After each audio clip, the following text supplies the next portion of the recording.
Ella estaba embarazada, sola, echada de su casa por sus propios cuñados, sin dinero, sin comida y sin nadie en el mundo que la ayudara. Su marido había muerto sepultado en una mina, y lo único que le quedó fue la ropa que traía puesta, y un hijo creciendo en su vientre. La tiraron a la nieve, al frío, sin rumbo. Pero en medio de esa tormenta, encontró a un hombre desmayado en la nieve, con 2 hijas pequeñas congelándose a su lado, y embarazada, sin fuerzas, los arrastró a los 3 por la nieve durante horas, hasta ponerlos a salvo. Lo que ella no sabía es que ese hombre guardaba un secreto que iba a cambiar su vida por completo. ¿Tú ayudarías a un extraño en medio de una tormenta de nieve, aunque no tuvieras nada? Escribe en los comentarios, ¿lo ayudaría o no podría? Porque lo que ella descubrió después, nadie estaba preparado. La ley de los hombres en el norte de México, allá por 1891, no tenía espacio para la misericordia cuando se trataba de deudas ajenas y deudos sin recursos. ¿Remedios? Salcedo entendió esa verdad amarga en el momento exacto en que sus cuñados, hombres de rostros curtidos por el sol y corazones secos como el desierto, la obligaron a abandonar el pequeño jacal de adobe que había compartido con su marido. No importó que el invierno estuviera llamando a la puerta con sus garras de hielo, ni que ella cargara con una criatura de 8 meses en su vientre, pesada y silenciosa como una promesa que no sabe de injusticias. Con el rebozo guinda apretado contra el pecho y los pies calzados en sandalias gastadas, Remedios salió al camino, dejando atrás los ecos de una vida que ya no le pertenecía a nadie. Anselmo, su marido, se había quedado enterrado para siempre bajo el peso de la mina de San Isidro, 3 meses atrás. No hubo cuerpo que velar, ni rincón donde llorar una despedida decente. Solo el polvo fino que subía de los túneles, y el silencio cómplice de los dueños del yacimiento. Remedios recordaba el calor de su mano y la firmeza de su voz. Pero ahora todo eso era apenas un rastro que el viento de la sierra se encargaba de borrar. Sus parientes, movidos por una avaricia que no conocía el luto, no tardaron en aparecer con papeles falsos y reclamos de tierras que Anselmo nunca debió nada. Ella, sin saber leer aquellas letras que parecían hormigas enojadas, prefirió la libertad del hambre antes que la esclavitud de una mentira que la dejaría sin dignidad. Caminó hacia el norte con la mirada fija en el horizonte de piedra, donde las montañas se alzaban como guardianes de un mundo que no prometía nada, pero que al menos no le mentía. El aire de la sierra empezó a cambiar rápidamente, volviéndose denso y cargado de una humedad gélida que calaba hasta la médula de los huesos. Remedios sentía el peso de su hijo por nacer en cada paso, una carga dulce que la obligaba a mantener un ritmo lento pero constante sobre el suelo irregular. No tenía un destino marcado en ningún mapa, solo el instinto ancestral de alejarse de la crueldad de quienes la conocían para buscar la indiferencia, quizá más justa, de quienes todavía eran extraños a sus ojos cansados. La primera nevada del año cayó sin previo aviso, transformando el paisaje verde y pardo en un lienzo blanco y traicionero, que ocultaba los baches y los precipicios. Los copos eran grandes y pesados, cayendo con una quietud que a Remedios le recordaba el silencio de la iglesia después de un entierro masivo.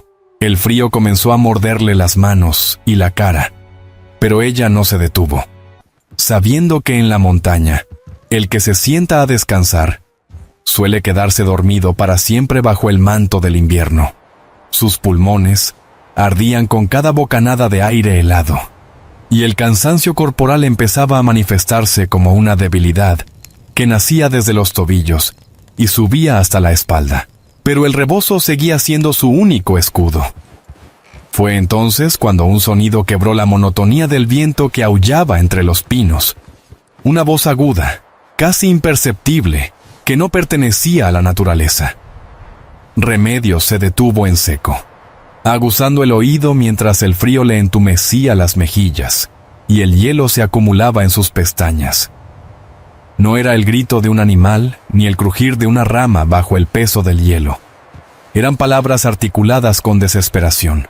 Siguiendo aquel rastro sonoro, se desvió del camino principal y se internó en la espesura del bosque, donde la nieve ya le llegaba a la mitad de las pantorrillas, dificultando cada movimiento de su cuerpo exhausto.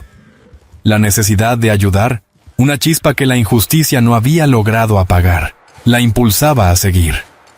Al pie de un gran encino, Remedios encontró una escena que le detuvo el corazón por un instante.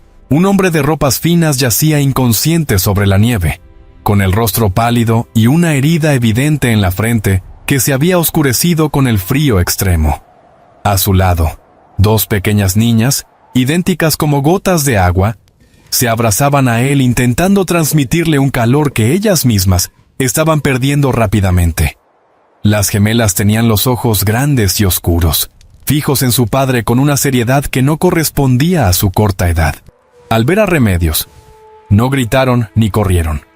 Simplemente la miraron con una esperanza silenciosa, que pesaba más que cualquier demanda de auxilio que hubieran podido articular. El hombre, a quien después conocería como don Aurelio Fuentes, respiraba de manera errática, con un sonido que recordaba al de las hojas secas siendo arrastradas por el pavimento. Remedios se arrodilló a su lado, ignorando el dolor punzante en sus propias rodillas y la presión que el vientre ejercía sobre sus costillas. Comprobó que el pulso todavía latía, débil pero presente, bajo la piel fría del hacendado. No había tiempo para preguntas ni para dudar de sus propias fuerzas mermadas. El invierno no negociaba con nadie. Con una determinación que solo conocen las mujeres que han sido forjadas en la adversidad, Remedios se preparó para realizar una hazaña física que desafiaba toda lógica para una mujer en su estado avanzado de gestación. Cerca de ellos había un trineo de madera volcado, probablemente la causa del accidente al chocar contra una raíz oculta por la nieve.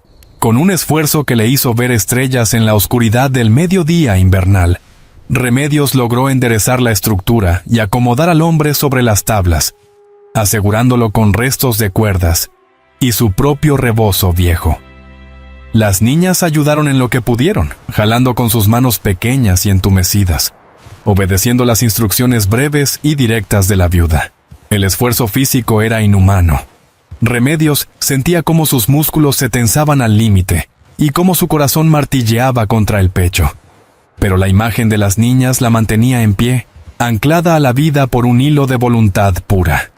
Durante casi 2 horas, Remedios arrastró aquel cargamento humano a través del monte, guiada por el instinto y por una pequeña luz que titilaba a lo lejos entre la bruma blanca. Cada paso era una batalla contra la gravedad y contra el suelo resbaladizo que amenazaba con derribarla a cada segundo. El sudor frío le corría por la espalda a pesar de la temperatura bajo cero, y la fatiga empezaba a nublarle la vista. Pero no permitió que el hombre o las niñas se quedaran atrás. Finalmente, la estructura de una cabaña de troncos y piedra apareció frente a ellos, sólida y acogedora como un milagro, surgido de la nada en medio de la desolación del Cerro Nevado. Al entrar en la cabaña, el cambio de temperatura fue tan brusco que Remedios sintió un mareo que casi la hace colapsar sobre el piso de madera. Logró acomodar a don Aurelio cerca del fogón apagado y, con manos temblorosas pero precisas, comenzó a buscar yesca y leña seca para encender una lumbre que significaría la diferencia entre la vida y la muerte. Las gemelas, Esperanza y Dolores, se sentaron en un rincón vigilando a su padre con una devoción absoluta, mientras Remedios se movía por el espacio desconocido con la eficiencia de quien sabe que cada minuto cuenta. El calor empezó a extenderse lentamente, y con él, el primer atisbo de una seguridad que Remedios no había sentido en mucho tiempo. Remedios revisó los estantes de la cabaña con la parsimonia de quien ha aprendido a no esperar abundancia. Encontró un frasco de vidrio con granos de maíz seco y un puñado de frijoles que la humedad no había logrado corromper todavía. Con el fuego del fogón ganando fuerza, puso a calentar una pequeña olla de barro, moviendo el contenido con una cuchara de madera que alguien había olvidado sobre la mesa rústica. La actividad rutinaria le servía para calmar el temblor de sus manos y para alejar, aunque fuera por unos momentos, la incertidumbre que pesaba sobre aquel refugio improvisado en medio de la sierra norteña. Las niñas la observaban desde su rincón, inmóviles y silenciosas, aguardando el sustento con una paciencia que Remedios solo había visto en personas que ya conocían el rigor del hambre. El silencio en la habitación principal solo era interrumpido por el crepitar de los leños y el viento que golpeaba las paredes de troncos. Esperanza y Dolores, las gemelas de mirada oscura y trenzas prolijas a pesar del frío, se mantenían juntas, formando un solo cuerpo que parecía resistir el abandono del invierno. No hacían preguntas sobre su padre, ni sobre el destino que las aguardaba al otro lado de la tormenta. Simplemente aceptaban la presencia de Remedios como una extensión natural de la voluntad de sobrevivir. La viuda sentía el peso de esas miradas sobre su espalda. Una responsabilidad que no había pedido, pero que ahora aceptaba con la misma resignación con la que cargaba a su propio hijo en el vientre. La quietud de las pequeñas era casi irreal, un testimonio del miedo que habían procesado antes de que la nieve borrara el camino de vuelta a casa. Don Aurelio empezó a mostrar señales de una conciencia fragmentada, moviendo la cabeza con espasmos leves, mientras sus labios buscaban palabras que el frío todavía mantenía secas. Remedios se acercó a él con un cuenco de agua tibia, sintiendo el calor del fogón en su rostro y el aire gélido que se filtraba por las rendijas de la puerta. Al mojarle los labios, notó que la fiebre empezaba a ganar terreno, tiñendo las mejillas del hombre con un rojo febril que contrastaba con la palidez de su frente. Cada respiración del hacendado era un esfuerzo notable, un sonido áspero que llenaba el espacio con la urgencia de la enfermedad. La viuda, acostumbrada a cuidar de los heridos en la mina, sabía que las próximas horas determinarían si el hombre recuperaría la lucidez o se perdería definitivamente en el delirio. La necesidad de encontrar más abrigo la llevó hacia la habitación del fondo, un espacio pequeño y oscuro que olía a resina de pino y a encierro prolongado. Al entrar, la puerta crujió con un lamento metálico que pareció advertirle sobre la entrada en un territorio ajeno y cargado de historias no contadas. Remedios movió unos trapos viejos y una mochila de cuero que colgaba de un clavo oxidado, buscando alguna manta que pudiera proteger a las niñas del frío que se intensificaba con la llegada de la noche. El piso de madera, desgastado por el tiempo, respondía a sus pasos con gemidos sordos que recordaban a las quejas de una estructura que ha soportado demasiados inviernos en soledad. Fue entonces cuando sus ojos, ya acostumbrados a la penumbra, notaron algo que alteraba la uniformidad del suelo rústico cerca del camastro. Una de las tablas del piso estaba ligeramente levantada, dejando entrever un espacio oscuro que no parecía ser producto del simple desgaste o la mala construcción. Remedios, movida por una curiosidad que nacía de la sospecha, apartó una cobija doblada y descubrió un pequeño compartimento oculto bajo el nivel del suelo. Allí, protegida del polvo y la humedad, descansaba una caja de madera oscura con refuerzos de hierro, marcada con un nombre que le resultó inquietantemente familiar: Fuentes Galarza. El corazón de la viuda se aceleró, no por la codicia, sino por la comprensión inmediata de que aquel refugio no era un lugar cualquiera, sino un santuario de secretos que alguien había querido proteger de la vista del mundo. El nombre quemado sobre la tapa parecía observarla, exigiendo un respeto que ella, como mujer de tierras bravas, entendía perfectamente. Sin tocar el contenido de la caja, Remedios volvió a colocar la tabla en su lugar, cubriéndola con la mochila de cuero y la manta que había encontrado momentos antes. Sintió un escalofrío que no tenía nada que ver con la temperatura de la habitación, sino con la revelación de que el hombre que había salvado cargaba con un peso mucho mayor que el de su propio cuerpo herido. Volvió a la sala con la manta en los brazos, moviéndose con una lentitud deliberada, para no alertar a las niñas sobre su descubrimiento fortuito en el cuarto del fondo. La caja seguía allí, bajo sus pies, como una raíz profunda de un árbol que se niega a morir, y Remedios supo que su destino estaba ahora ligado al de ese hacendado de una manera que la nieve no podría ocultar por mucho tiempo. Don Aurelio abrió los ojos finalmente, con una mirada turbia que tardó varios segundos en enfocarse en el rostro de la mujer que lo vigilaba. Su primera reacción fue de una sospecha inmediata, un instinto de defensa que lo llevó a intentar levantarse a pesar de la debilidad que lo anclaba al suelo. Al ver a sus hijas sanas y salvo en el rincón, su expresión cambió hacia una gratitud que parecía dolerle tanto como la herida en su cabeza. Evaluó a Remedios con el cálculo de un hombre acostumbrado a medir la lealtad y el peligro en cada encuentro, deteniéndose en su vientre prominente y en la firmeza de sus manos.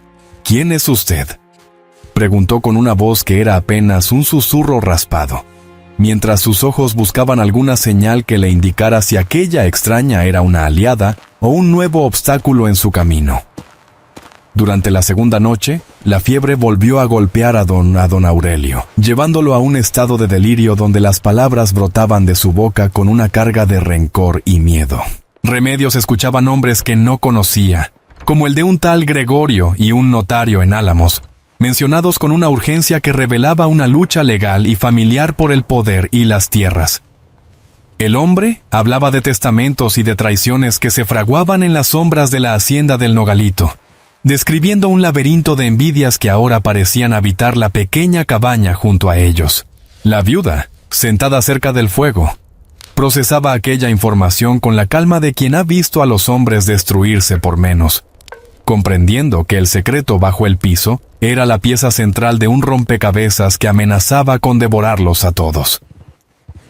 El niño en el vientre de Remedios se movió con una fuerza inusitada, como si quisiera recordarle que el tiempo para los demás no era el mismo que el suyo. Ella acarició la curva de su estómago con un gesto protector, sintiendo la vida que latía independiente de las tormentas exteriores y de las ambiciones de los hombres que la rodeaban. Cada patada era un mensaje de esperanza y una advertencia sobre la fragilidad de su propia situación, sola y desamparada en medio de una guerra ajena que ahora la reclamaba como testigo. Remedios le hablaba en voz baja al pequeño, prometiéndole un mundo distinto al de las minas y los despojos, mientras el viento afuera seguía borrando las fronteras entre el camino y el abismo. La conexión con su hijo era su único ancla en un mar de incertidumbres que amenazaba con desbordarla. El sol de la mañana del tercer día se filtró débilmente por las rendijas de los troncos, devolviendo al mundo una claridad que encandilaba sin calentar. La nieve había dejado de caer con la furia de las horas previas, pero el silencio que dejó a su paso era denso y expectante, como la pausa antes de un enfrentamiento inevitable. Remedios se levantó del suelo, con el cuerpo entumecido por la posición y por la tensión acumulada, sabiendo que el deshielo traería consigo mucho más que el agua de las montañas. Don Aurelio la observaba desde su lugar frente al fogón, con los ojos claros y la mente aparentemente recuperada, aunque el secreto de la caja seguía vibrando bajo sus pies como una advertencia silenciosa. El aire olía a tierra húmeda y a humo viejo, marcando el inicio de un día donde las verdades tendrían que salir a la luz, les gustara o no.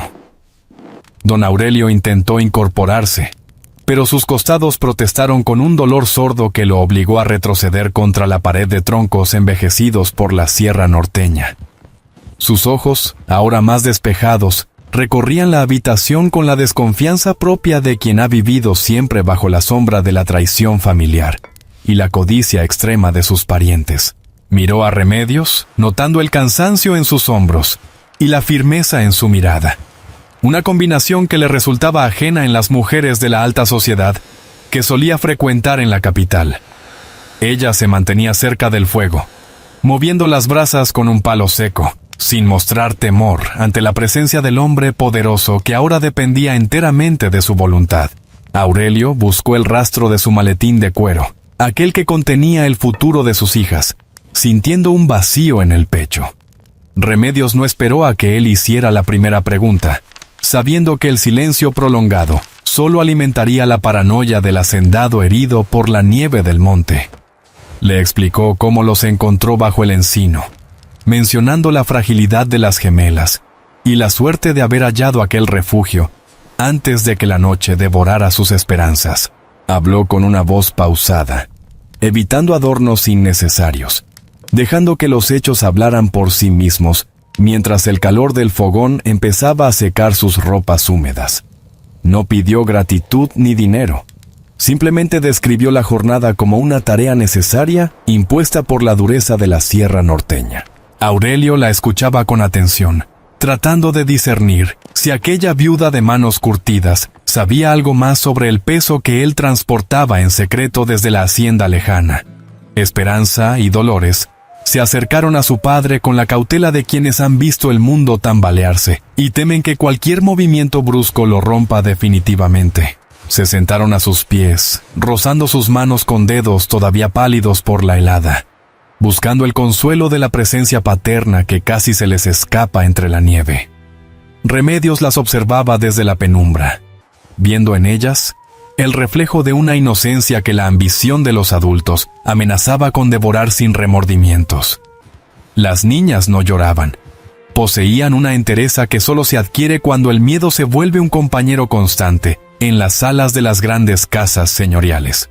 La viuda sintió una punzada de compasión, recordando su propio despojo y la soledad que la empujó a caminar por los cerros sin más brújula que su voluntad. El estrépito de cascos sobre la nieve compacta rompió la frágil calma que se había instalado en la cabaña tras el cese de la tormenta matutina.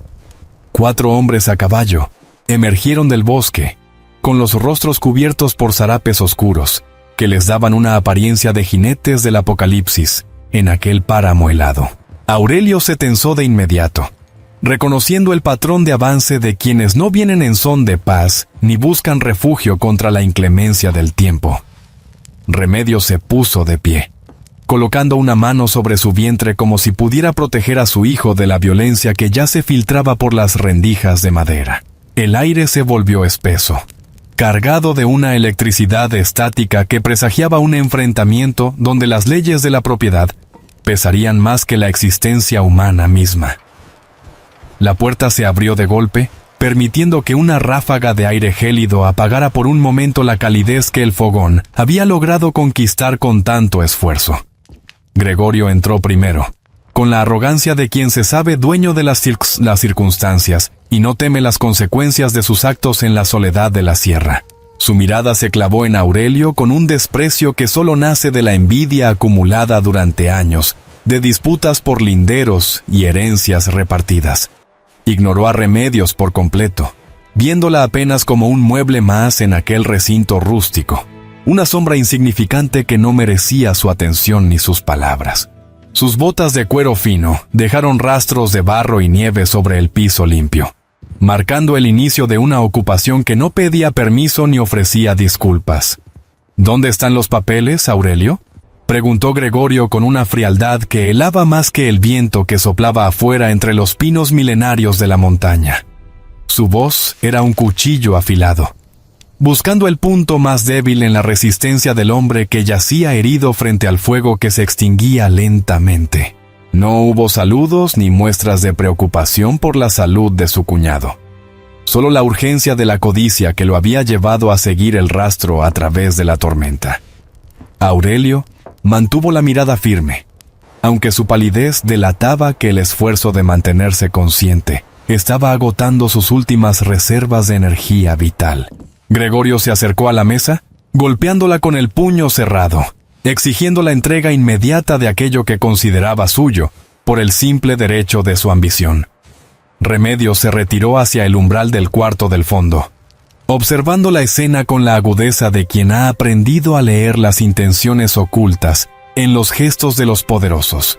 Reconoció en Gregorio la misma mirada rapaz que sus cuñados habían mostrado cuando le exigieron las llaves del jacal tras la muerte de Anselmo en la mina. Sabía que hombres como él no veían a las personas, sino obstáculos que debían ser removidos para alcanzar sus fines materiales, sin importar el costo moral de sus acciones. La viuda sintió que el secreto bajo el piso quemaba con más fuerza que las brasas del fogón, convirtiéndose en un arma que ella todavía no sabía cómo manejar. Se mantuvo inmóvil, casi invisible, esperando el momento en que la arrogancia del visitante cometiera el primer error táctico. Por orden de Gregorio, sus hombres comenzaron a registrar cada rincón de la cabaña, con una tosquedad que no respetaba la fragilidad de las niñas ni la historia del refugio. Movieron los muebles rústicos, volcaron los pocos víveres que Remedios había organizado y revisaron las paredes buscando compartimentos ocultos donde se pudiera esconder la fortuna en papel de la familia.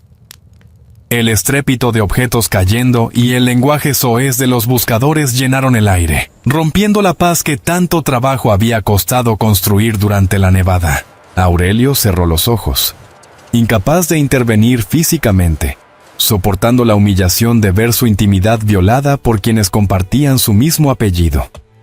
Remedios apretó los labios, sintiendo cómo la indignación crecía en su pecho, ante la banalidad del mal que se desplegaba frente a sus ojos cansados.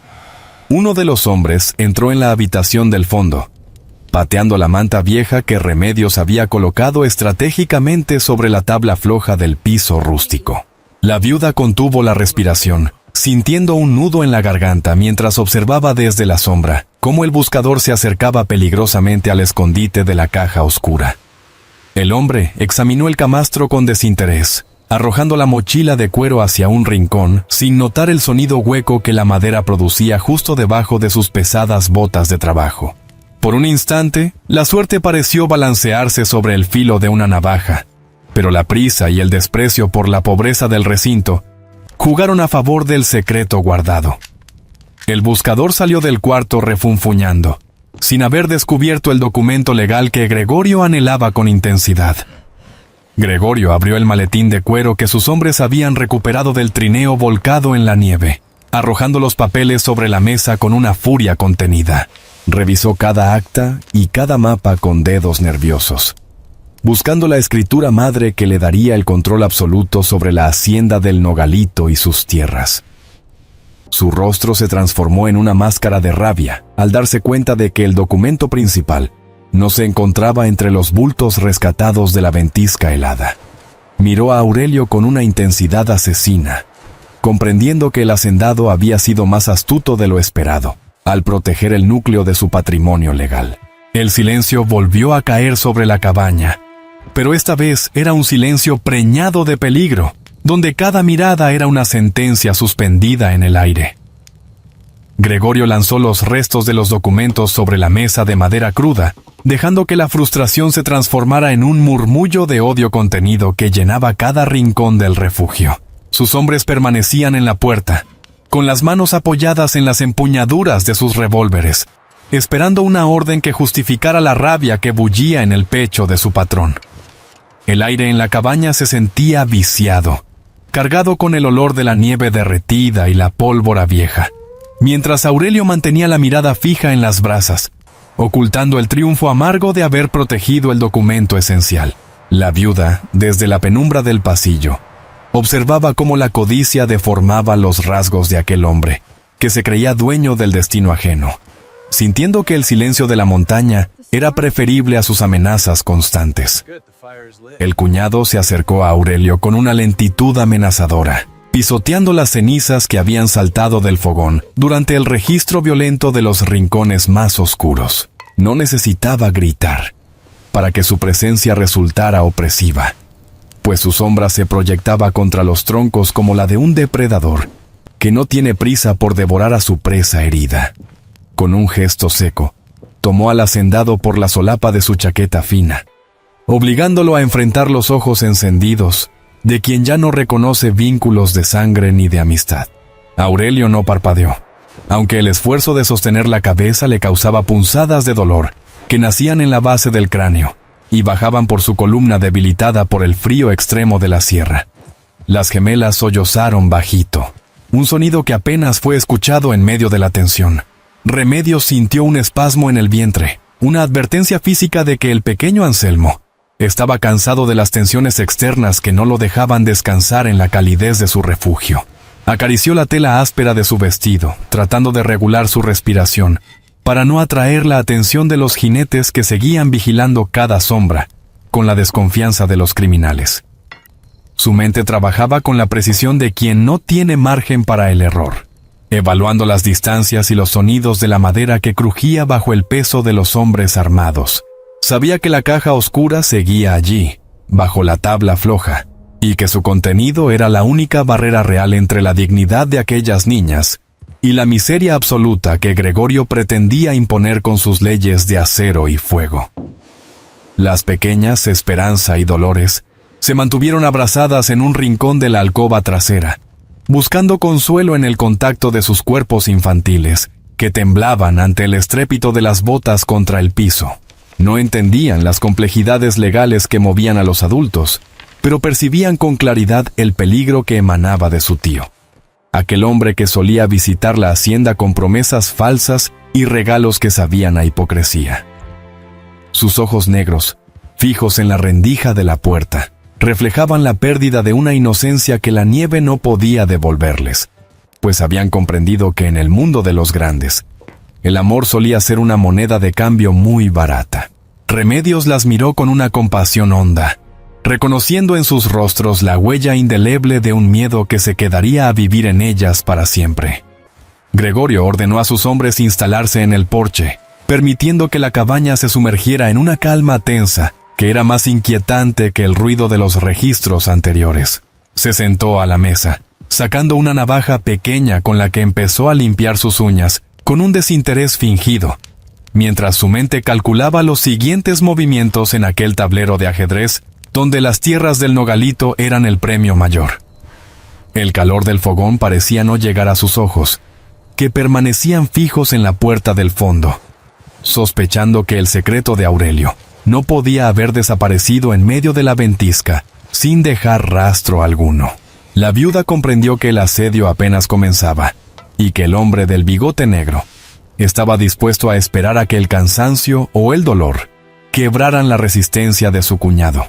El frío comenzó a filtrarse de nuevo por las juntas de la madera, recordándoles que afuera la naturaleza seguía su curso indiferente a las miserias humanas que se desarrollaban bajo el techo de troncos. Remedios se movió hacia la cocina, buscando un pretexto para no permanecer inmóvil bajo la vigilancia de Gregorio, quien la seguía con la mirada como si tratara de descifrar la utilidad de su presencia en aquel refugio.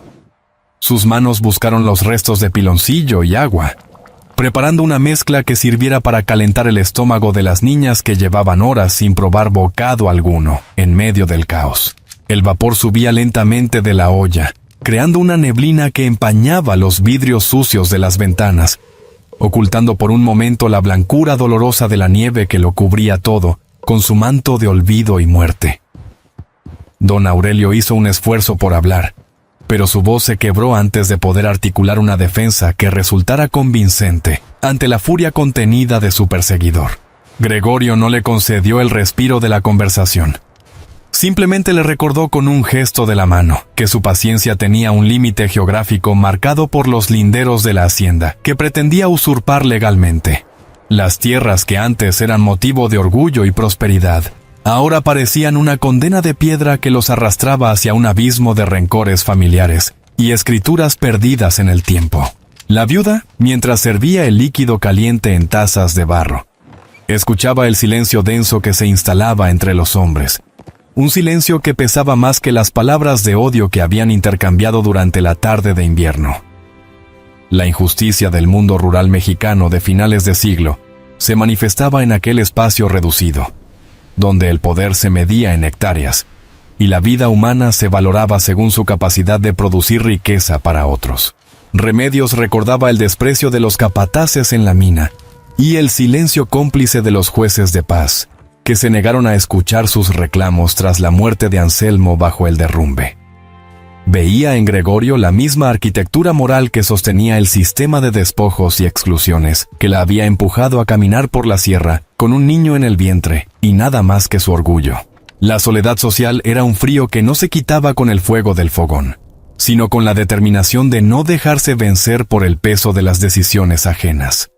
Durante la medianoche, cuando los jinetes roncaban junto a la puerta y el cuñado dormitaba con la cabeza apoyada en sus brazos cruzados sobre la mesa, Remedios decidió que era el momento de actuar en las sombras.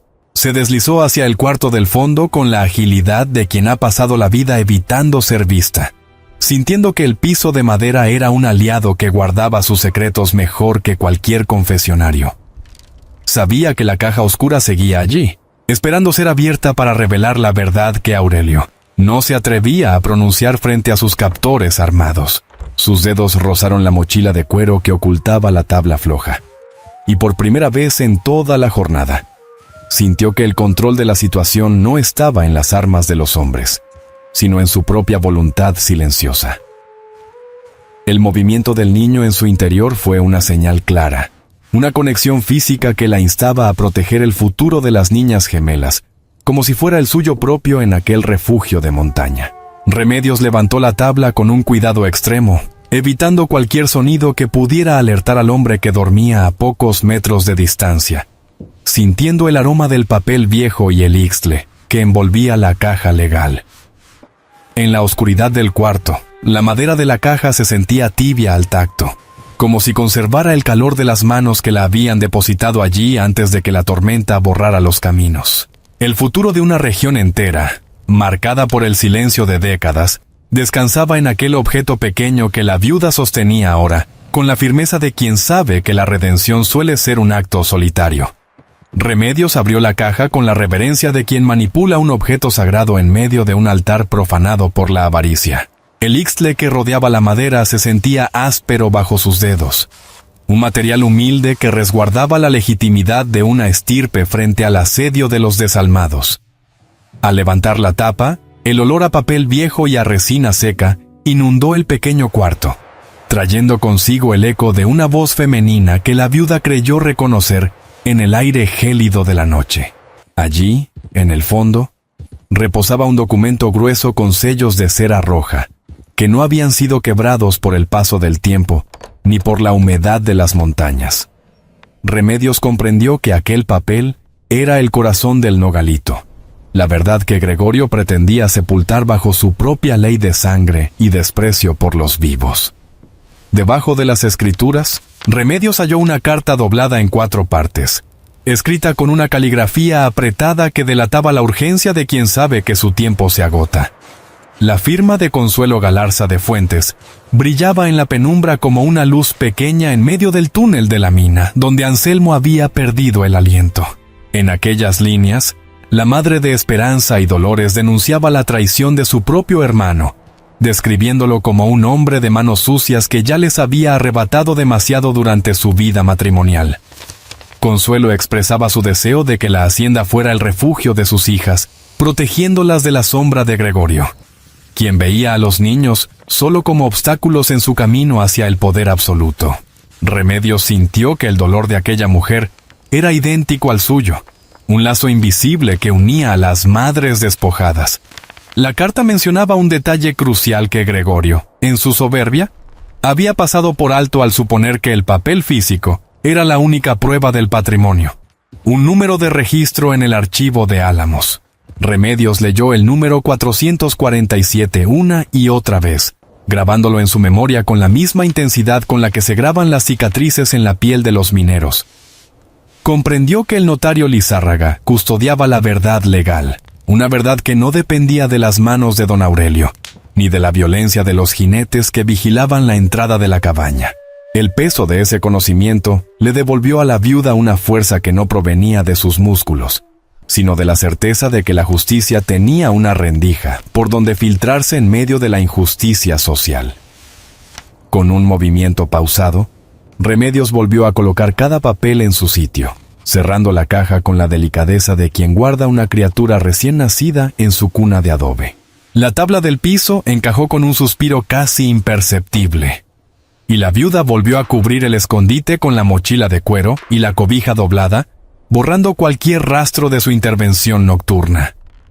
Se sentó en el suelo, apoyando la espalda contra los troncos fríos, sintiendo cómo la criatura en su vientre se acomodaba para esperar el alba que ya se anunciaba con un cambio en el tono del viento. No sentía miedo por los hombres armados que roncaban en la estancia vecina, pues poseía el arma definitiva contra su arrogancia, la palabra exacta que despojaría a Gregorio de su falsa autoridad sobre el destino ajeno. Al amanecer, la luz grisácea se filtró por las rendijas de madera, devolviendo a la cabaña una atmósfera de realidad cruda que el sueño no había logrado mitigar. Gregorio se incorporó con un gemido, sacudiendo su zarape con el desdén de quien desprecia el refugio que le ha salvado la vida durante la noche helada. Sus hombres despertaron con el mal humor de quienes saben que su jornada será de violencia o de espera inútil en medio de la desolación de la sierra.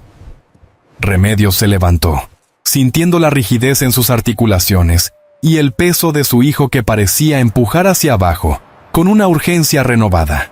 Miró a las gemelas, quienes abrieron los ojos al unísono, buscando en ella la señal de que el mundo seguía en pie, a pesar de las sombras que los rodeaban.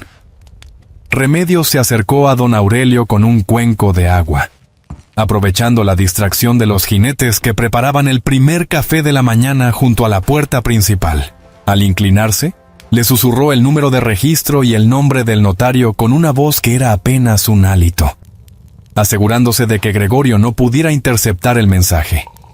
El hacendado la miró con una sorpresa que rápidamente se transformó en un alivio profundo, comprendiendo que la viuda no solo había sido su salvadora física, sino también la guardiana de su legado legal, aquel vínculo secreto, forjado en la oscuridad de la habitación del fondo. Se convirtió en el eje de una resistencia que no necesitaba de armas de fuego para imponerse sobre la injusticia de los poderosos. Don Aurelio, recobrando una dignidad que el dolor había opacado momentáneamente, aprovechó un descuido de Gregorio para explicarle a Remedios por qué había elegido aquel refugio perdido en los cerros boscosos. La cabaña pertenecía a un viejo minero, un hombre solitario que le había confiado la custodia de aquel espacio años atrás, antes de que el invierno se llevara su última exhalación. Había escondido allí la escritura madre porque sabía que sus cuñados vigilaban cada movimiento en la hacienda del Nogalito, esperando el momento de arrebatarle el futuro a Esperanza y Dolores. La viuda escuchó el relato con la atención de quien sabe que las historias humanas suelen ser laberintos de lealtades y traiciones, reconociendo en las palabras del hacendado una honestidad que rara vez se encontraba en las salas de justicia.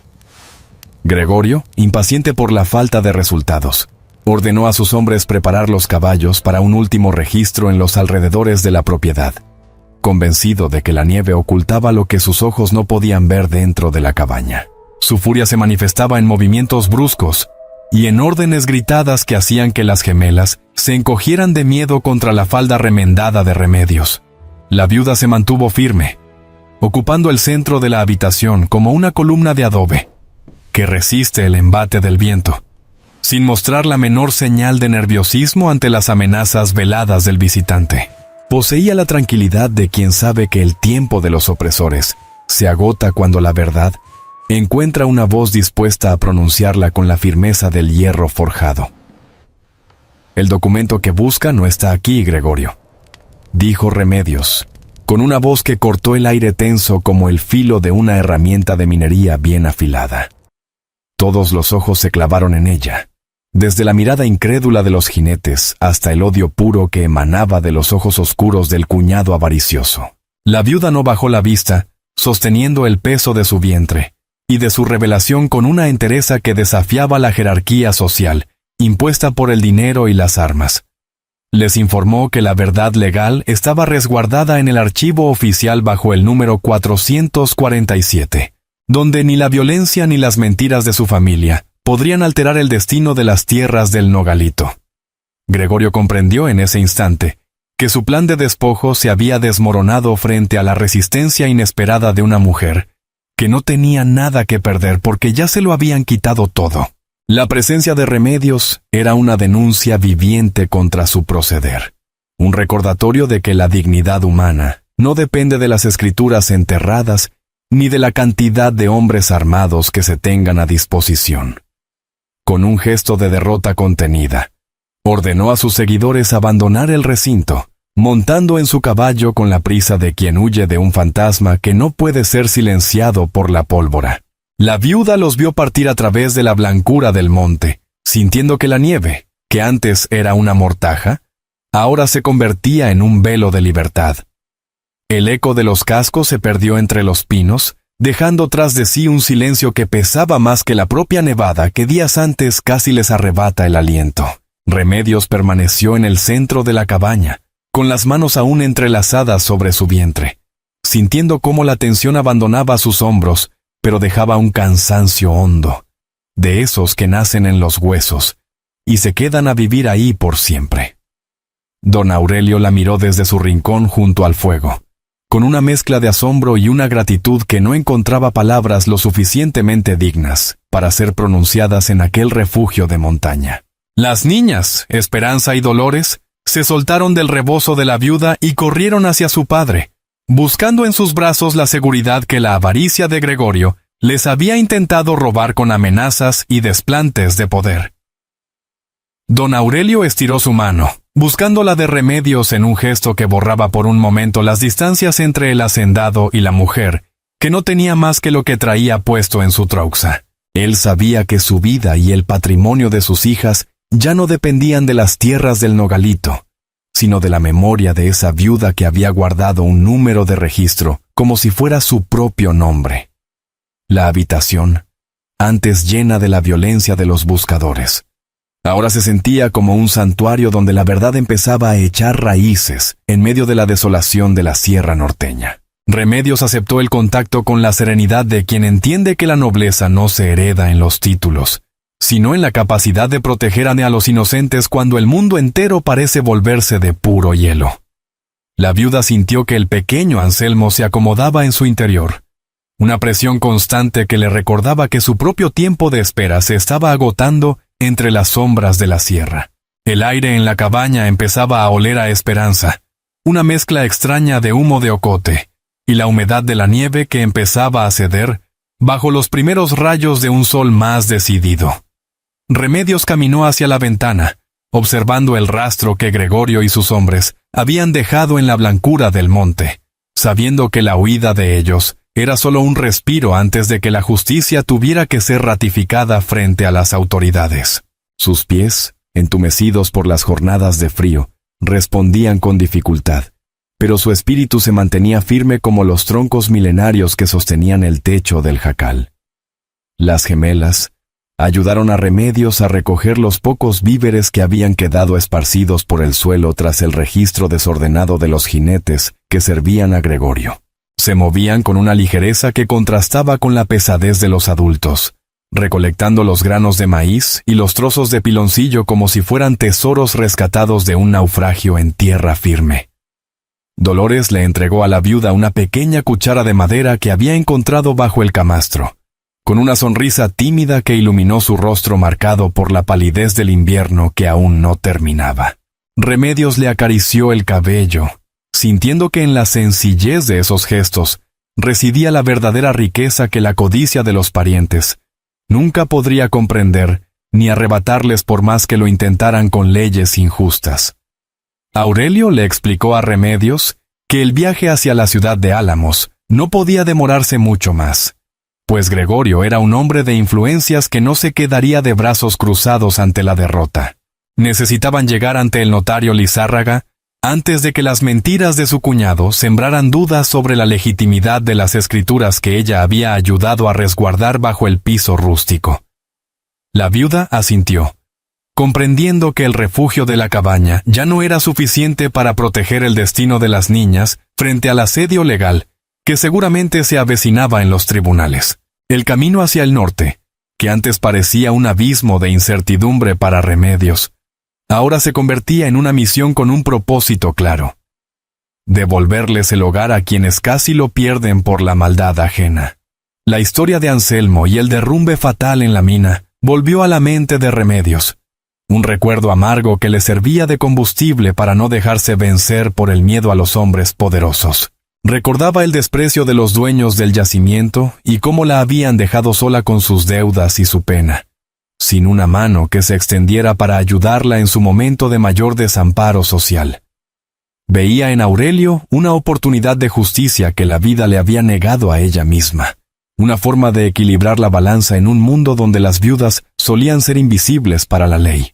Sus manos, llenas de pequeñas cicatrices del trabajo rudo, se cerraron con fuerza, decididas a no permitir que otra familia fuera despojada de su dignidad por la simple ambición de los injustos.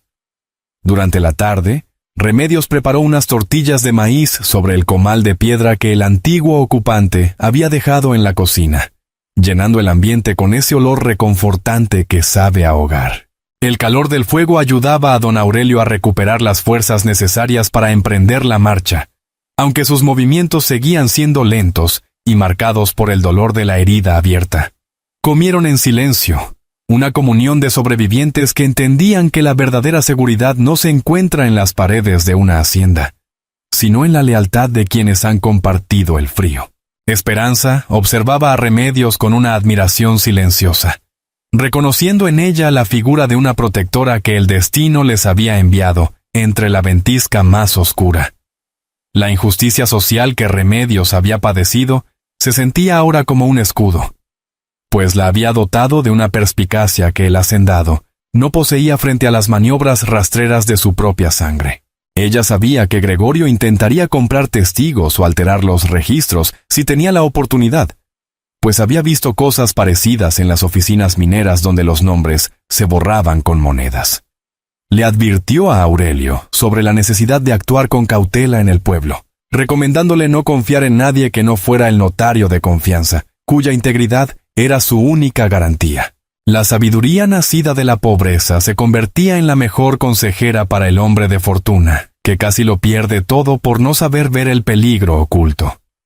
El equipo de viaje fue organizado con lo poco que tenían a mano en aquel barraco, improvisando bultos con las mantas y asegurando los documentos oficiales dentro del rebozo de Remedios para mantenerlos secos.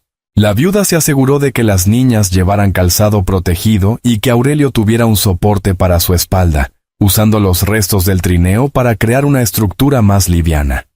El sol empezaba a bajar, pintando el cielo de tonos anaranjados que anunciaban una noche tranquila, pero cargada con la urgencia de la partida inminente hacia la justicia de Álamos.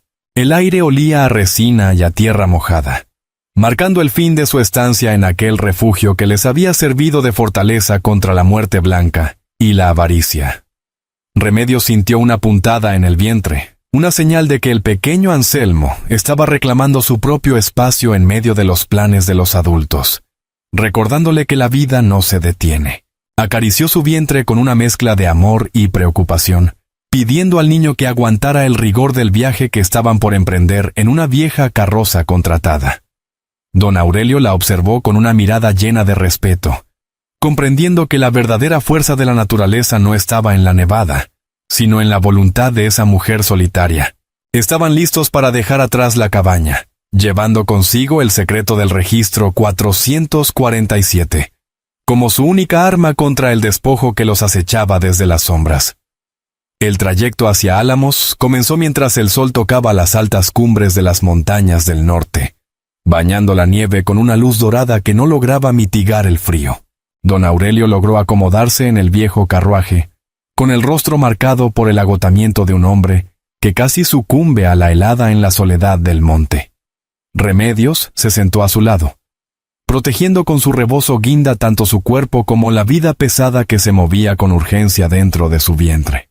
Las gemelas, Esperanza y Dolores, observaban cómo el paisaje cambiaba de la blancura salvaje a los polvorientos alrededores de la civilización, con sus ojos abiertos por una mezcla de miedo y una confianza recién descubierta. Cada sacudida de las ruedas de madera parecía un recordatorio de la fragilidad de su misión, una carrera contra el frío y las sombras codiciosas del pasado. El aire seguía siendo mordaz, pero el silencio del bosque fue reemplazado por el sonido rítmico de los caballos y la esperanza de una redención legal definitiva. Remedios sentía las patadas de su hijo, el pequeño Anselmo, como si la criatura comprendiera la urgencia de llegar a la oficina del notario antes de que fuera tarde. Pensó en su difunto esposo, aplastado en la mina de San Isidro, y en cómo su muerte la había dejado a merced de parientes crueles que solo la veían como un estorbo. La injusticia que sufrió entonces, al ser expulsada a la tormenta sin un centavo, era el mismo fuego que ahora la mantenía caliente por dentro frente a la adversidad. No solo estaba salvando a un hacendado, estaba luchando contra los mismos monstruos que le habían robado su propio hogar y su dignidad. El secreto bajo el piso de aquella cabaña era su único escudo, un número que repetía en su mente como una oración por la justicia necesaria. Sus ropas humildes y sus manos callosas escondían un poder que los hombres ricos como Gregorio nunca podrían medir con su oro o sus amenazas. La llegada a Álamos provocó un choque sensorial después de días de aislamiento en la Sierra Profunda. Las calles estaban pavimentadas con piedra, y el sonido de las campanas tañendo desde las altas torres anunciaba un mundo gobernado por leyes y registros, no solo por la supervivencia del más fuerte. Remedios guió al grupo hacia la plaza principal, donde la escribanía destacaba como una construcción sólida de roca y madera oscura. La gente los veía pasar, un hacendado maltrecho y una viuda pobre y embarazada, susurrando sobre las extrañas alianzas nacidas de la tragedia y el dolor. El olor a papel viejo y a tinta los recibió al cruzar el umbral, un aroma que significaba salvación o ruina final para las niñas. Aquí, el peso de sus palabras sería probado contra la fría tinta de los libros oficiales que definían la propiedad en el valle. El notario Lizárraga era un hombre de movimientos precisos y gafas redondas que se posaban en el puente de su nariz, como un halcón vigilando errores. Miró al grupo con una mezcla de curiosidad profesional y un rastro de alarma al ver a don Aurelio en tal estado de debilidad. Don Aurelio se sentó pesadamente en una silla de respaldo alto, con la voz apenas como un susurro raspado mientras pedía los libros de registro. Remedios permaneció de pie tras él, una guardiana silenciosa cuya presencia exigía respeto, a pesar de su estatus humilde. El notario abrió los pesados volúmenes de papel amate, con las páginas amarillentas por el tiempo y los secretos que guardaban para las generaciones venideras. La tensión en la pequeña oficina era algo tangible, una pesada nube de expectativa mientras los dedos del oficial buscaban el número que lo cambiaría todo. 447. Susurró el notario con los ojos ensanchados tras los gruesos cristales, mientras leía la entrada del registro. Revisó los sellos de la corona y las fechas, pasando de la duda a la total incredulidad ante la evidencia física. Los documentos que Remedios había identificado bajo el piso de la cabaña coincidían con los registros oficiales en la bóveda, confirmando que la hacienda pertenecía únicamente a las gemelas. La trampa legal que Gregorio había tendido quedaba finalmente expuesta como un fraude construido sobre sangre y codicia, en lugar de un derecho legítimo. Remedios dejó escapar un suspiro que no sabía qué contenía, sintiendo una extraña sensación de victoria que pertenecía más al espíritu que a la carne. La justicia finalmente encontraba un camino para filtrarse entre las grietas de la montaña, reivindicando a la viuda y a las huérfanas.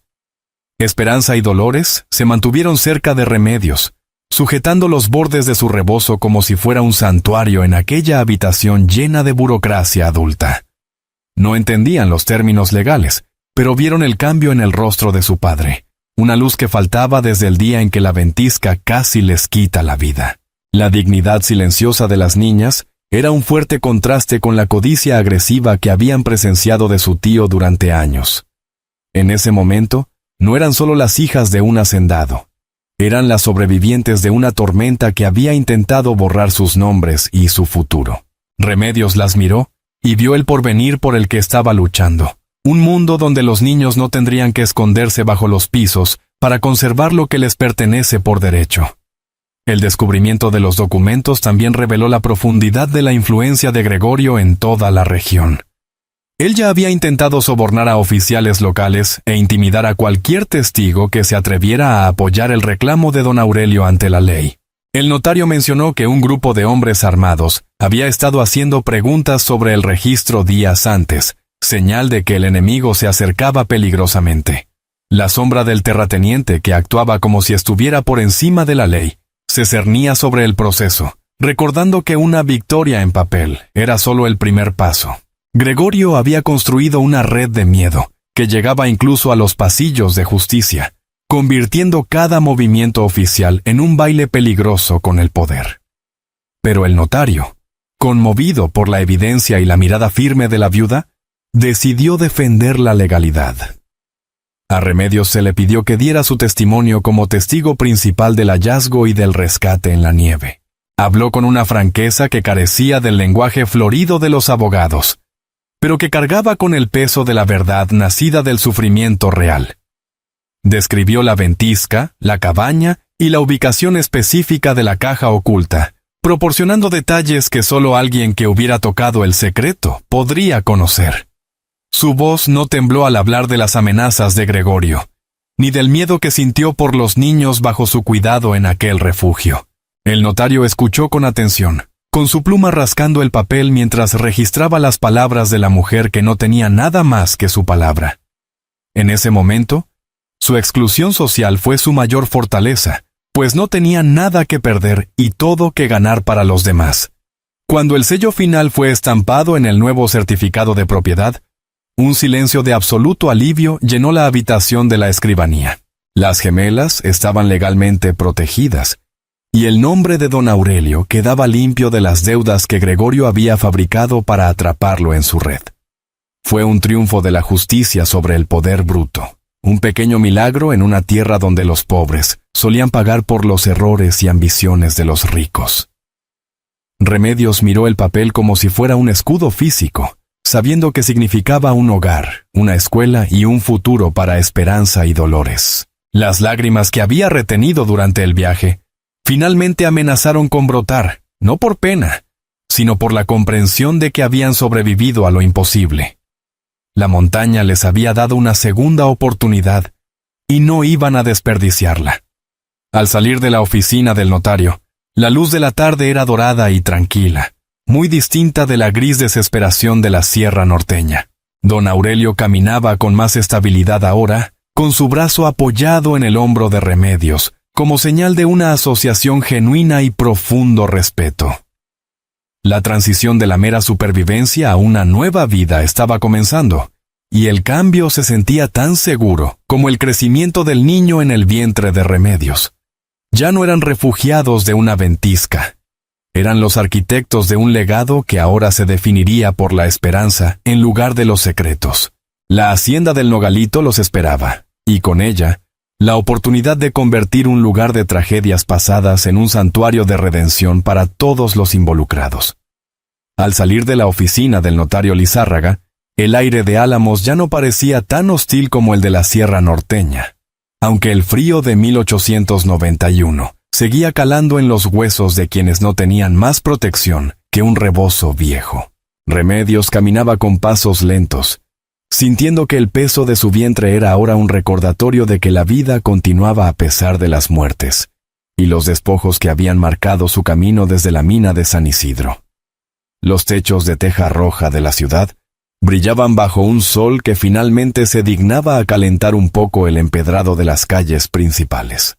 Las gemelas, Esperanza y Dolores, caminaban aferradas a su falda, mirando con asombro un mundo que volvía a ser suyo gracias a un número de registro que ahora valía más que todo el oro de Gregorio. Don Aurelio Fuentes se detuvo a la sombra de un gran álamo, apoyándose en su bastón con una dignidad que la enfermedad no había logrado arrebatarle por completo. Miró a Remedios, con una intensidad que borraba cualquier rastro de la jerarquía social, que solía separar a los dueños de tierras de quienes solo poseían su propia fuerza de trabajo. En sus ojos había una promesa silenciosa, un compromiso que iba más allá del dinero o de las escrituras que acababan de ser validadas en la escribanía oficial. Entendía que la viuda no solo había salvado su integridad física en medio de la ventisca, sino que había custodiado el alma de su familia frente a la rapiña de sus propios parientes. La gratitud, en hombres de su estirpe, era un contrato firmado con la mirada que no necesitaba de sellos ni de testigos. La noticia de la victoria legal en Álamos empezó a correr por los alrededores como el agua del deshielo que baja de las montañas, llevando consigo el nombre de Remedios Salcedo. Gregorio, al verse acorralado por el registro oficial número 447, intentó movilizar a sus últimos aliados, hombres que debían favores o que temían su antigua influencia en la comarca. Sin embargo, la ley de 1891, respaldada por la firmeza del notario, se convirtió en un muro infranqueable para su codicia desmedida y sus amenazas de violencia nocturna. Los jinetes que antes le seguían empezaron a dispersarse, comprendiendo que el poder del cuñado se desvanecía frente a la legitimidad de un papel que ya no podía ser quemado ni ocultado. La soledad empezó a rodear a Gregorio, una sentencia que el destino le dictaba por su propia maldad. El viaje de regreso hacia la hacienda del Nogalito fue muy distinto al de la huida desesperada bajo la nieve que casi borra sus nombres para siempre. Don Aurelio contrató un carruaje sólido, con mantas de lana gruesa y provisiones suficientes para que Remedios y las niñas no volvieran a sentir el rigor del hambre en el trayecto. Las gemelas reían por primera vez en semanas, señalando los pájaros que volvían a aparecer entre los pinos y los arroyos que cantaban con una fuerza renovada por el sol de invierno. Remedios acariciaba su vientre con una calma que le permitía disfrutar del paisaje, notando cómo el miedo se disolvía entre los valles que antes parecían cementerios de sueños perdidos. La montaña ya no era un enemigo, sino un testigo mudo de su propia transformación y de la justicia recuperada. Al llegar a los linderos de la propiedad, la visión de la casa grande de piedra y cal recibió a los viajeros con una majestuosidad que el abandono temporal no había logrado marchitar del todo. Los trabajadores de la hacienda, hombres que habían sufrido en silencio el trato despótico de los capataces de Gregorio, salieron al encuentro de su patrón con una mezcla de sorpresa y alegría contenida. Remedios observaba los techos de teja portuguesa y la amplia baranda con una sensación de irrealidad, recordando el jacal de adobe del que fue expulsada sin piedad apenas unos meses atrás.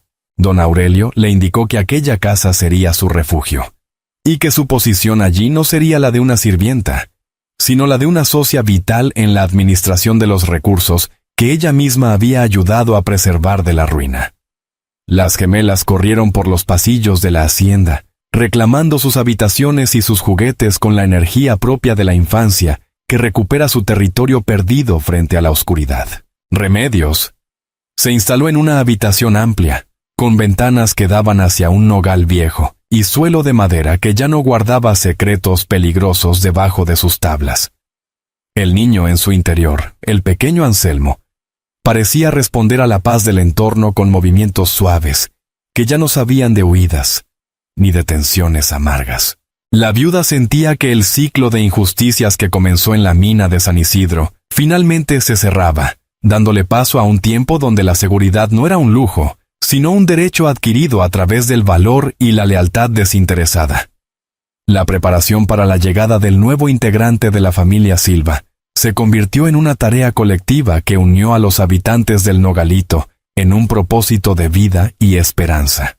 Remedios, a pesar de su avanzado estado de gestación, se ocupaba de organizar los almacenes y de revisar que la horta estuviera lista para la siembra de primavera, aplicando la sabiduría rural que traía de su tierra natal. Don Aurelio la consultaba sobre cada decisión importante, reconociendo que la perspicacia de la viuda era una herramienta más valiosa que cualquier título de propiedad comprado con monedas de plata. La comunidad empezaba a ver en ellos un nuevo modelo de convivencia, donde el respeto mutuo pesaba más que las diferencias de clase social que solían definir la vida en el norte del país. Gregorio, reducido a la nada por la fuerza de la ley y el desprecio de quienes antes le temían, se retiró hacia la frontera, dejando tras de sí un rastro de rencores que ya no podían herir a nadie en la hacienda. Los rumores sobre su caída sirvieron como lección para otros terratenientes, que solían actuar como si la justicia no llegara hasta las profundidades de la sierra boscosa. Don Aurelio se encargó de reparar los daños que su cuñado había causado entre los pequeños propietarios vecinos, devolviendo tierras y perdonando deudas injustas en nombre de la memoria de Consuelo. La figura de la viuda, siempre presente y serena, se convirtió en un símbolo de la resistencia necesaria para que la bondad no fuera aplastada por el peso de la ambición desenfrenada de los injustos. El nogal viejo frente a la ventana de Remedios empezó a mostrar los primeros brotes verdes, una señal de que la primavera estaba a la vuelta de la esquina y de que el invierno más duro de su vida había quedado atrás definitivamente. Ella pasaba las tardes sentada en la baranda, observando cómo Esperanza y Dolores aprendían a leer bajo la tutela de un maestro que Aurelio había contratado, para que no volvieran a depender de la palabra ajena. El miedo al despojo se había transformado en una cautela inteligente, un aprendizaje que las niñas llevarían consigo durante toda su existencia como dueñas legítimas del nogalito. Remedios entendía que su misión no solo fue salvar vidas, sino sembrar la semilla de una autonomía que protegería a las futuras generaciones de mujeres de la exclusión social. Los dolores del parto comenzaron una madrugada tranquila, cuando la luna todavía iluminaba el valle con una claridad que recordaba a la luz de la nevada, pero sin su carga de muerte y desesperación. Remedios enfrentó el proceso con la misma entereza con la que había arrastrado aquel trineo por el monte helado, sintiendo que cada contracción era un paso más hacia la libertad de su hijo. Don Aurelio mandó llamar a la partera más experta de Álamos, asegurándose de que la viuda recibiera todos los cuidados que la medicina de la época podía ofrecer a una mujer de su valentía. En el aire de la habitación flotaba el aroma a hierbas medicinales y a esperanza, mientras las gemelas esperaban ansiosas en la puerta la llegada del pequeño Anselmo, el niño que nacería bajo un techo seguro, y con un nombre que ya no tendría que ser susurrado en las sombras del miedo. La dignidad de los desposeídos no se mide por la cantidad de tierra que pisan, sino por la firmeza con la que sostienen su verdad frente al invierno de la indiferencia. Remedios. Salcedo, sentada ahora en la calidez de la hacienda, entendía que su travesía por la nieve no había sido un error del destino, sino el preámbulo necesario para reclamar un espacio en el mundo. El pequeño Anselmo nació con el primer rayo de sol, un niño fuerte que no conoció el llanto del hambre ni la incertidumbre de la intemperie. Fue recibido no por la soledad de un jacal vacío, sino por el calor de una familia que ella misma había ayudado a reconstruir, desde los cimientos de la lealtad y el sacrificio silencioso, en medio de la sierra. Don Aurelio Fuentes cumplió su palabra con la exactitud de quien sabe que la vida es un préstamo que se paga con acciones justas y no con promesas vacías. La habitación de Remedios, amplia y ventilada, se convirtió en el epicentro de un respeto que cruzaba las fronteras de las clases sociales del México rural de finales de siglo. El hacendado dispuso que la viuda fuera la administradora de los graneros, otorgándole una autonomía que ninguna otra mujer de la región poseía en aquellos años de patriarcado absoluto. Ella aprendió a manejar los libros de cuentas con la misma destreza con la que antes movía el azadón, transformando la productividad del nogalito en un ejemplo de eficiencia y trato humano para todos los peones que allí laboraban. Las gemelas, Esperanza y Dolores, veían en el pequeño Anselmo a un hermano nacido de la ventisca, un vínculo que el parentesco no necesitaba explicar para ser profundo y duradero. Bajo la tutela de Remedios, las niñas aprendieron que el valor de una persona reside en su capacidad de proteger al débil y en la honestidad de sus intenciones, incluso cuando la oscuridad de la codicia parece rodearlo todo. La casa grande, que antes guardaba secretos bajo sus tablas, ahora resonaba con las risas de los tres niños, borrando los ecos de las amenazas de Gregorio y la frialdad de los despojos pasados. El miedo se había transformado en una cautela sabia, una herencia emocional que las protegería durante toda su vida como propietarias legítimas de aquellas tierras boscosas. La justicia social en la región se vio alterada por la caída de Gregorio, cuya influencia se desmoronó tan pronto como la sentencia oficial del notario Lizárraga se hizo pública en las plazas y mercados. Aquel hombre que pretendía reinar sobre el miedo ajeno se vio forzado a retirarse hacia la frontera, perseguido por el desprecio de quienes antes bajaban la cabeza ante sus jinetes armados. Remedios no sintió placer en la derrota del cuñado, sino el alivio de saber que las leyes, cuando encuentran una voz firme, pueden vencer incluso al poder más soberbio.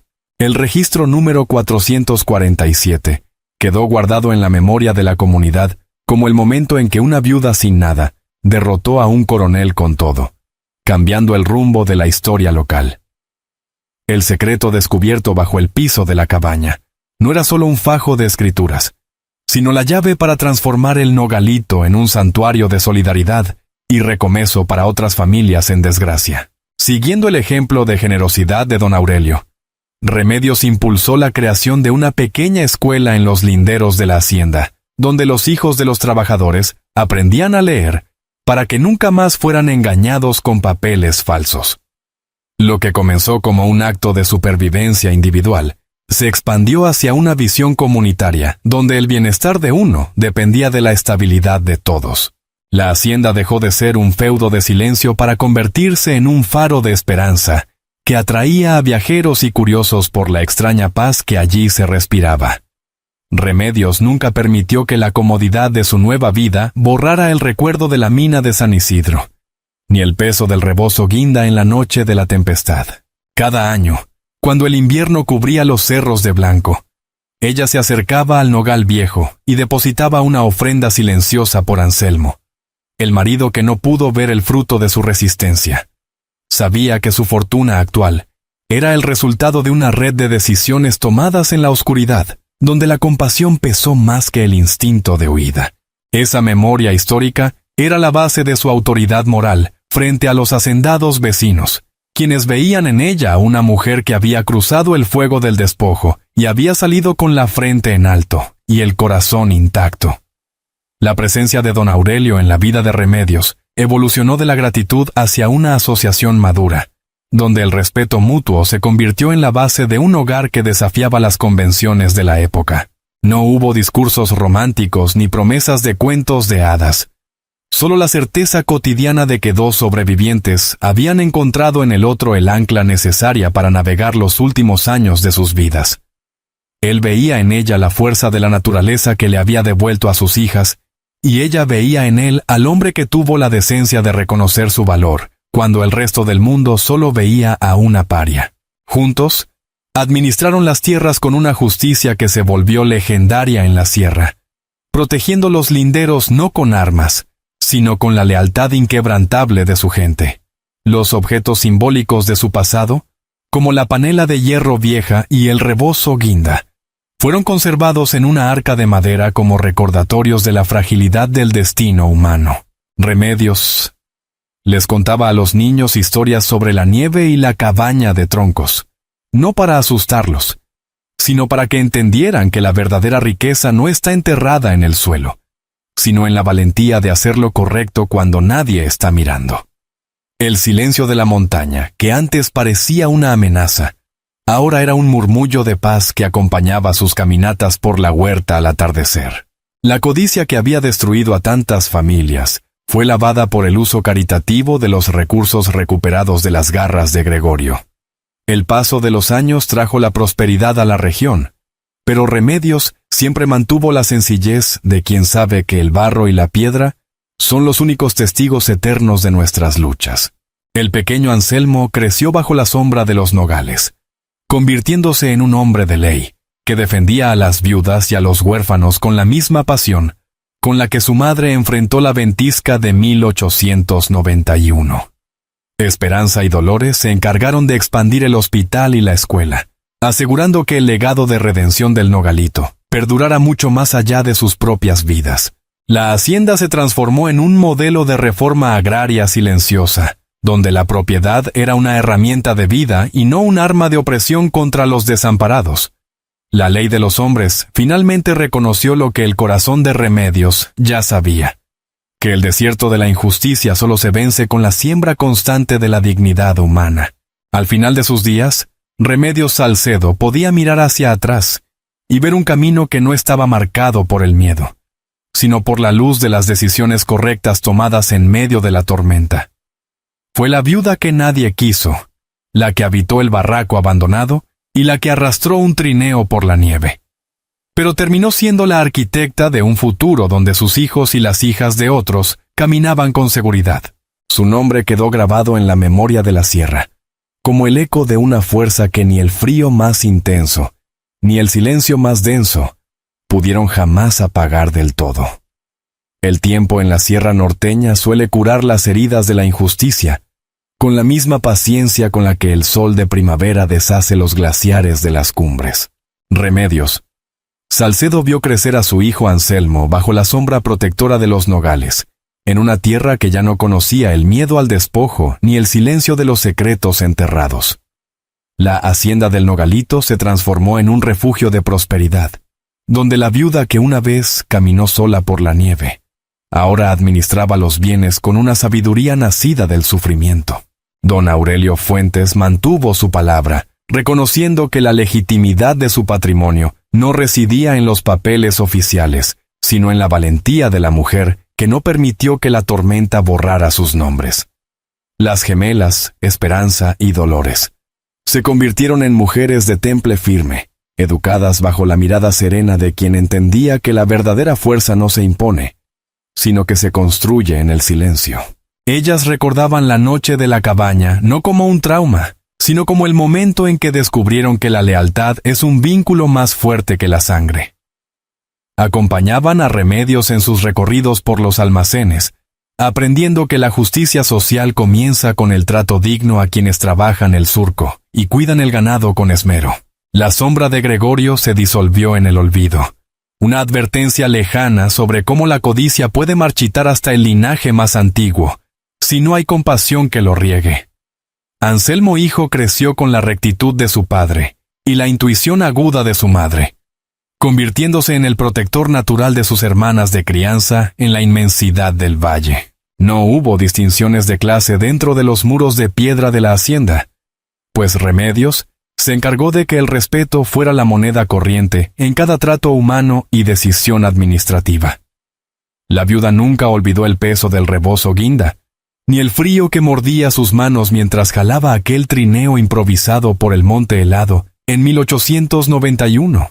Esos recuerdos eran el cimiento de su autoridad moral, una fuerza que los hacendados vecinos admiraban y temían a partes iguales, pues sabían que ella no le debía nada al miedo.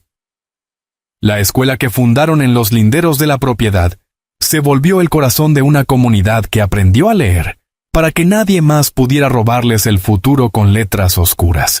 Remedios supervisaba las clases, asegurándose de que el conocimiento fuera la luz que espantara las sombras de la ignorancia que a ella misma casi le cuestan la vida en su juventud. El notario Lizárraga, en sus visitas ocasionales, celebraba la legalidad de un orden que se sostenía en la transparencia y no en los registros ocultos bajo las tablas del piso rústico. La hacienda dejó de ser un feudo de silencio para volverse un faro de justicia en una región acostumbrada al abuso histórico de los poderosos. Los años trajeron la paz, pero Remedios siempre guardó el secreto de la cabaña como una reliquia privada de su propia transformación espiritual frente a la adversidad más cruda. No necesitaba contar la historia a cada viajero, pues su vida misma era el testimonio vivo de que el destino se puede torcer con las manos si hay voluntad suficiente y fe. El niño que cargó en su vientre durante la nevada era ahora un hombre que caminaba con seguridad, representando la redención de una estirpe que casi se pierde en la mina de San Isidro. La viuda miraba el horizonte de piedra y ya no veía una amenaza, sino el escenario donde su dignidad fue probada y resultó ser eterna. Don Aurelio envejeció con la tranquilidad de quien sabe que sus hijas quedarían en buenas manos, confiando plenamente en la mujer que el invierno le envió como salvación inesperada. Su gratitud se manifestó en la construcción de una capilla dedicada a los que mueren solos en la sierra, un espacio de oración y memoria para los olvidados por la ley humana. Remedios se sentaba allí en las tardes de otoño, pensando en Anselmo y en cómo la pérdida de uno fue la semilla de la vida de tantos otros en aquel rincón del mundo. La conexión entre ellos nunca necesitó de palabras superfluas, pues la nieve había sellado un acuerdo que el tiempo no podía desgastar. El despojo que sufrió en el pasado se convirtió en la brújula que guió sus decisiones administrativas, evitando que cualquier trabajador pasara por la humillación de la exclusión social o la pobreza.